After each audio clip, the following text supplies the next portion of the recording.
This is Tigrai Television. Welcome if you're watching live on your television screens or on our social media platforms, YouTube and Facebook. I'm Salome Tigrai, and I'll proceed to the details. At least 6 killed in a shelling in the district of Iraq in eastern Tigray by Eritrean forces. The shelling has also caused injury to 25 others. The shelling was conducted on Monday and has resulted in the destruction of public as well as private properties. It is to be recalled that Eritrean troops have shelled the town of Adigrat on the 7th of September 2022, killing 5 while injuring scores more. The allied Ethiopian and Eritrean forces have continued to conduct aerial and artillery bombardments, inflicting heavy damage on the civilian population in Tigray.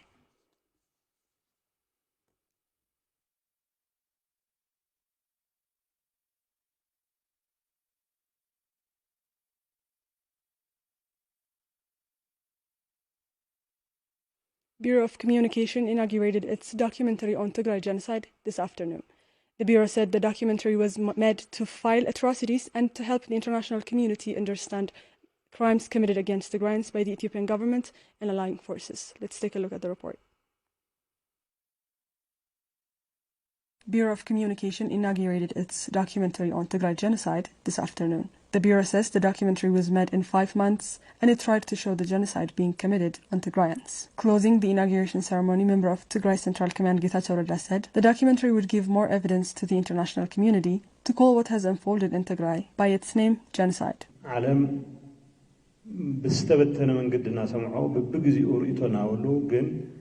Listening to the atrocities in different periods of time, the international community had not yet taken a strong stance on the genocide committed on Tigrayans. I would like to thank you for your commitment on documenting these crimes in a way the international community would understand. The documentary comprises of atrocities committed by Ethiopian and Eritrean forces, as well as the Amhara forces in different parts of Tigray, including Aksum, Mariam Dengalat, Samre, Bora, Gijat, Mahabaradego, and Nasaga. It also tried to show the level of cruelty of the government of Ethiopia, bringing some cases such as the drone attacks in the David IDP camp in January of this year and the bombardment of a marketplace in Togoga in June of 2021. The ceremony was finally closed, certifying individuals and institutions that put an effort to the accomplishment of the project.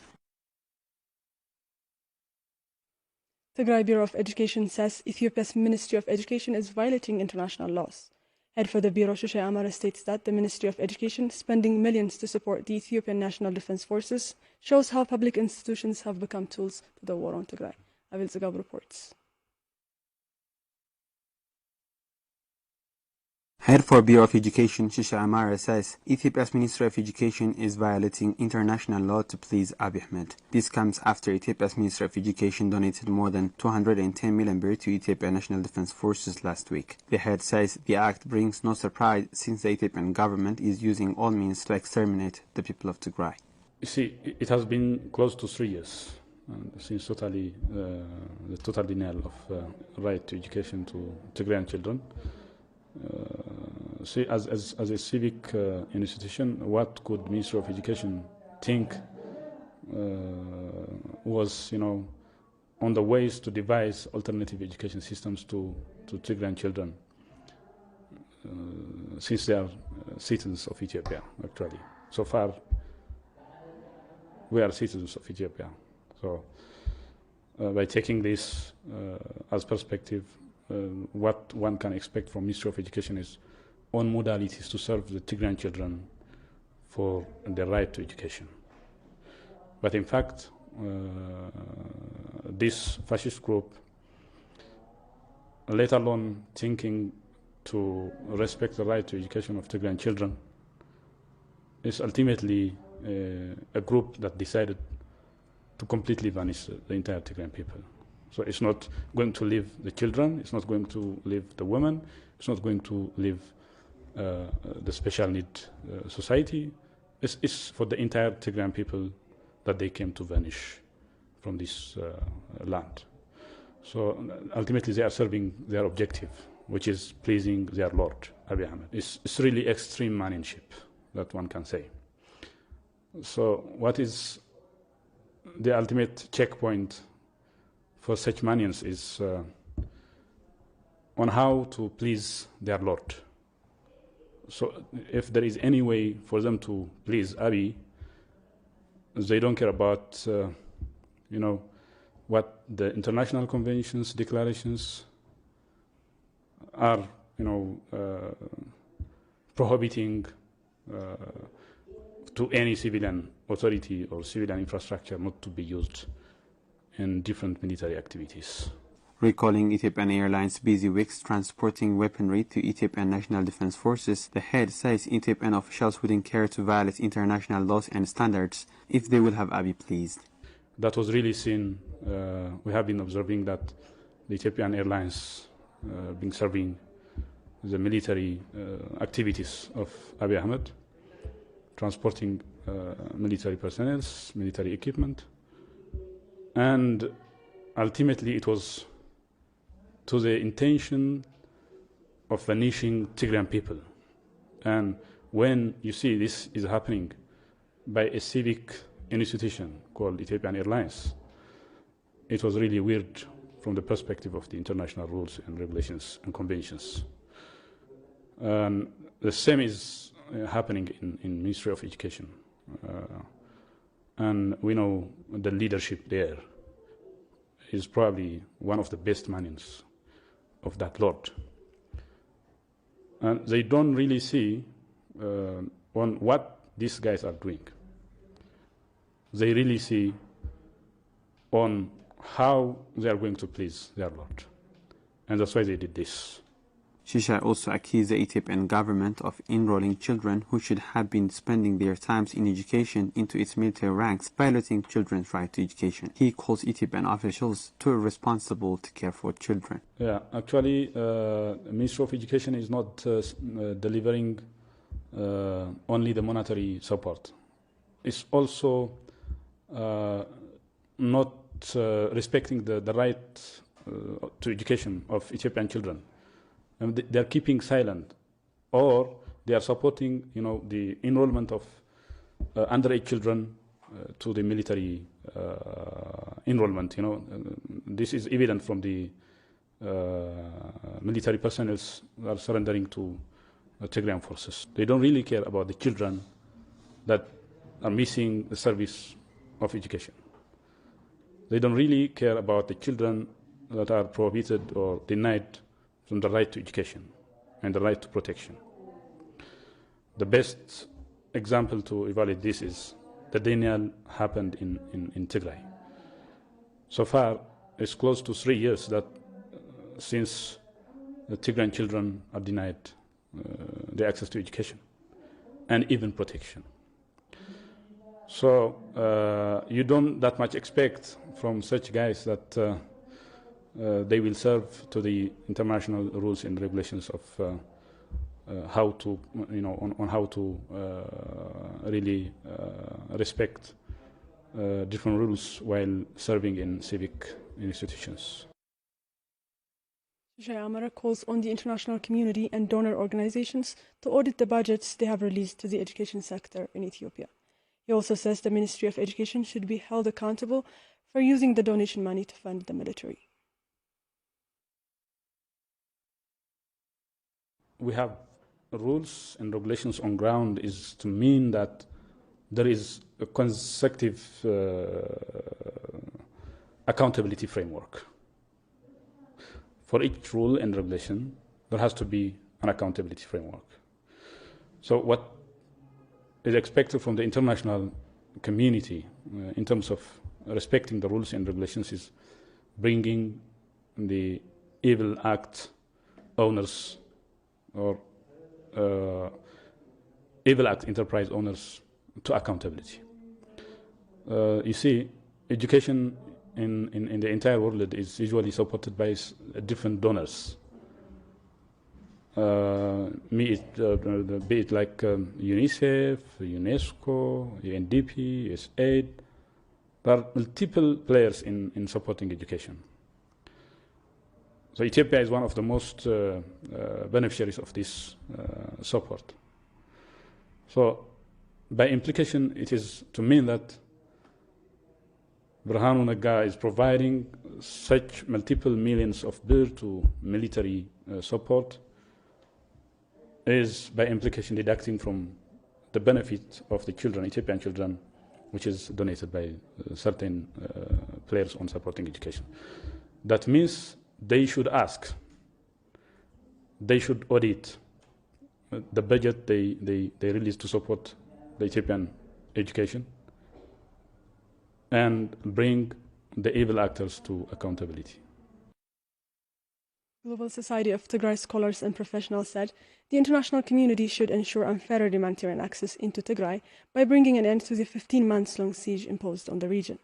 In a statement this afternoon, the Society said the international community could use alternative routes, including airdrop, to deliver aid and medical supplies into the region. GSTS said the international community should take concrete measure to enact the unconditional withdrawal of Eritrean forces from Tigrayan territories. The Society asked the United Nations, African Union, and other international partners to pressure Abiy Ahmed to stop partnering with Isaias Afwerki and accept the calls for mutually agreed ceasefire.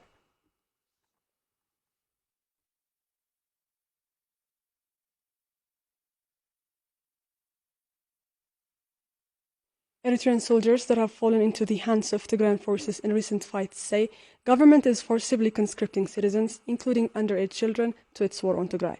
The prisoners of war call on all Eritreans to refrain from participating on the war. Haile Gabru reports. The presence of Eritrean forces in the war on Tigray has been undeniable fact as they have committed horrific crimes on civilians alongside with their allied Ethiopian and Amhara forces, acts that the international community has been condemning. Following the full-fledged offensive launched by the Ethiopian forces and their allies at the end of August, the government of Eritrea has been mobilizing its troops and forcibly conscripting underage children as well as the elderly to invade Tigray in multiple fronts. This is Said Al-Hassan Saleh. He is a 16-year-old prisoner of war. He says he was forcibly conscripted by the Eritrean government as he tried to escape the regime's brutal governance.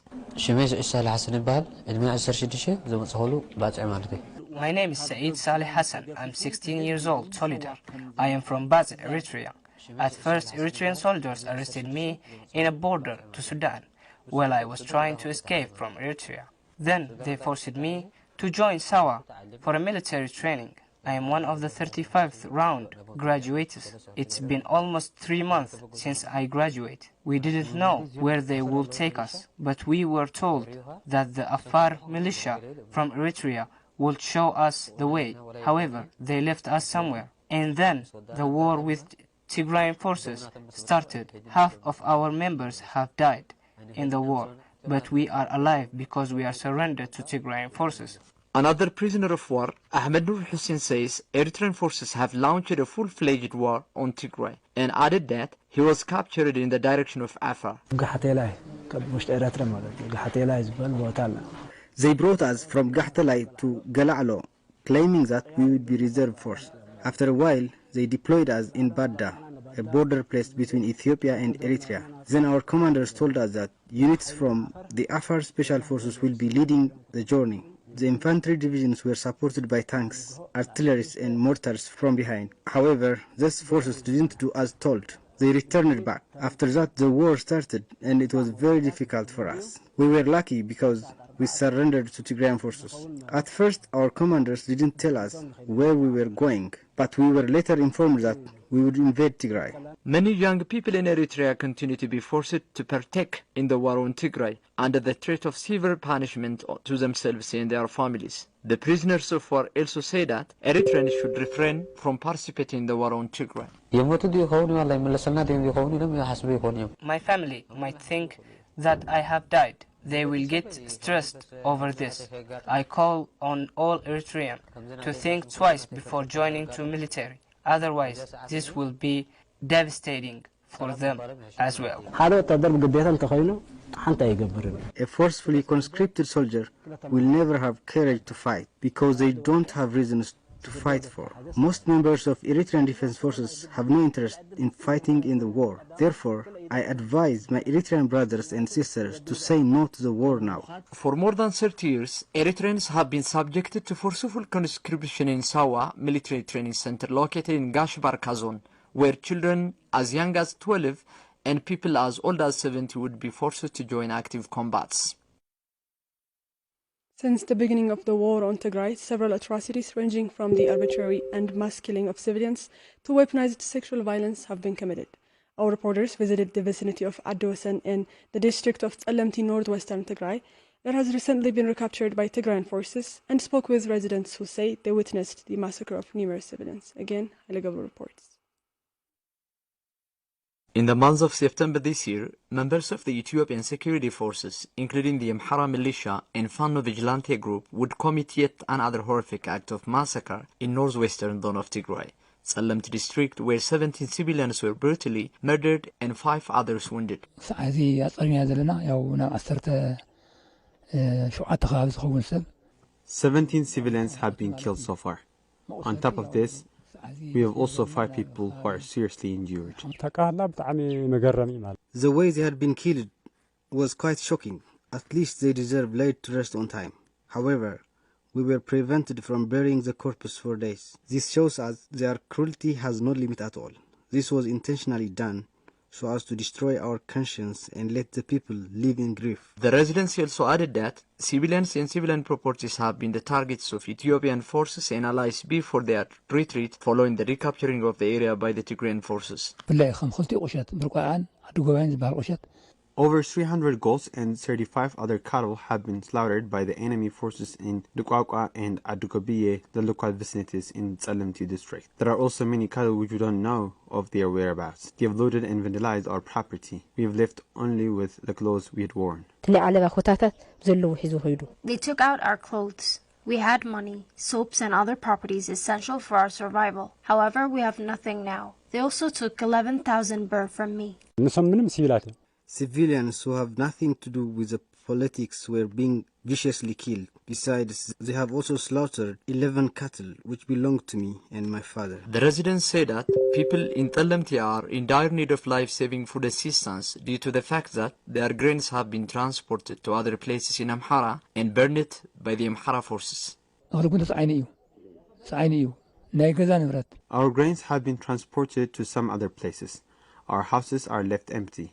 Some of the properties have been looted and others have also been destroyed. Sadly, they have also destroyed our agricultural fruits. This is quite genocidal.